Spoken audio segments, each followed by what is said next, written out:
एक व्यक्ति ने मुझे पूछा था कि आप कश्मीरी हो क्या, हिंदू हो क्या, आप यही यहाँ के नहीं लगते। दूसरे दिन जब वहाँ पे हल्ला हुआ और उसके 1-2 दिन बाद जब उसके स्केचेस रिलीज हुए तो मैंने मेरे पिताजी को बताया कि इन्होंने जो एजेंसीज ने जो स्केचेस रिलीज किए उसमें से एक इंसान जो है उसने मुझसे वहाँ पे बात की थी। अगर वहाँ पे सिक्योरिटी रहती थी तो ये घटना होती नहीं थी।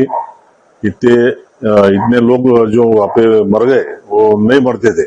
जिस दिन मैं ऊपर मतलब 21 तारीख को अब मैं घोड़ा लेके ऊपर गया था और मैगी के स्टॉल पे जब मैं रुका था तो मुझे कुछ लोगों ने, वहाँ पे 3-4 लोग आए थे, 5-6 लोग, उसमें से एक व्यक्ति ने मुझे पूछा था कि आप कश्मीरी हो क्या, हिंदू हो क्या, आप यही यहाँ के नहीं लगते। मैंने उनको बताया था कि नहीं, मैं यही का हूँ। और उसके बाद उनमें ऐसे मतलब वो बात चल रही थी कि आज यहाँ पे भीड़ बहुत कम है, ऐसा वो बोलकर वहां से निकल गए। और वहां पे नेटवर्क नहीं था तो मैंने वो मैगी वाले का नंबर लिया था और वो नीचे आके मैंने उनको पेमेंट किया। दूसरे दिन जब वहां पे हल्ला हुआ और उसके 1-2 दिन बाद जब उसके स्केचेस रिलीज हुए तो मैंने मेरे पिताजी को बताया कि इन्होंने जो एजेंसीज ने जो स्केचेस रिलीज किए उसमें से एक इंसान जो है उसने मुझसे वहां पे बात की थी। तो मेरे पिताजी ने मुझे बताया कि हमने इसको रिपोर्ट करना चाहिए, इसलिए हमने ईमेल से एनआईए को इसकी इंफॉर्मेशन दी है।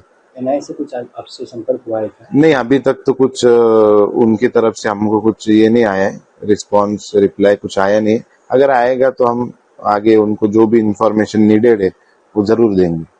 जालना से आप अभी अपने कितने लोग गए थे यहाँ से? जालना से मेरे फैमिली से तो मैं, मेरे मम्मी और पापा गए थे। बाकी तो पूरे देश भर से, दुनिया भर से वहां पे लोग आते, इतनी खूबसूरत जगह है वो। तो हम यहाँ से इतने ही लोग थे मेरे फैमिली में से। और ये जो घटना अभी आपको मालूम हुई तो वो टाइम में अभी आपको क्या लगा? हम बहुत डरे हुए थे। हम और पूरे विविध अलग अलग स्टेट से जितने भी लोग थे हमारे होटल में, हम कोई रूम से बाहर तक नहीं निकला क्योंकि इतने हैवी सिक्योरिटी में ऐसी वहाँ पे घटना होना मतलब ये हमारे लिए बहुत शॉकिंग था। दादा मुझे क्या बताएंगे, जिस दिन आप श्रीनगर पहुंचे उस दिन पहलगाम में आतंकी हमला हुआ था, उसके पहले दिन आप पहलगाम में थे, आपने वहाँ पे क्या परिस्थिति देखी और क्या नजर आया आपको? तो मैं, मेरी मिसेस और मेरा बच्चा, हम 3 लोग गए थे और मैं और मेरी मिसेस हम नीचे रुके थे पहलगाम में। और हमारा लड़का है जो आदर्श, वो घोड़े पे ऊपर गया था वो वैली में। तो उसने आने के बाद में जो हमको बताया कि वहाँ पे गार्ड वगैरह कुछ भी नहीं थे, ना आर्मी के लोग थे, ना पुलिस के थे, ना कुछ थे। मुझे ऐसा लगता है कि अपने अगर वहाँ पे सिक्योरिटी रहती थी तो ये घटना होती नहीं थी।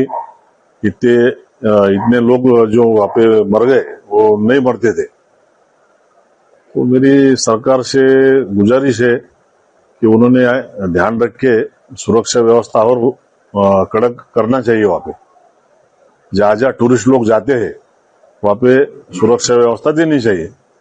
ये घटना होने के बाद आपके लड़के ने उस आतंकवादी को पहचाना था, तो आपने आपका कर्तव्य समझकर एनआईए को जो आपने बताया है, क्या सोचते हैं आप कि उसके ऊपर क्या अमल है?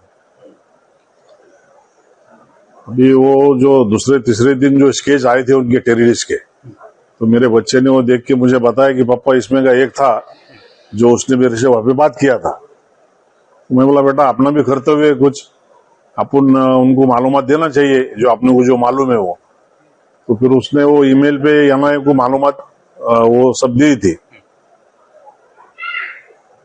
आपको जब मालूम हुआ ऐसा हमला वहाँ पे अरेंजमेंट हुआ है तो आपको क्या लगा, क्योंकि एक दिन पहले आप वहीं पे थे?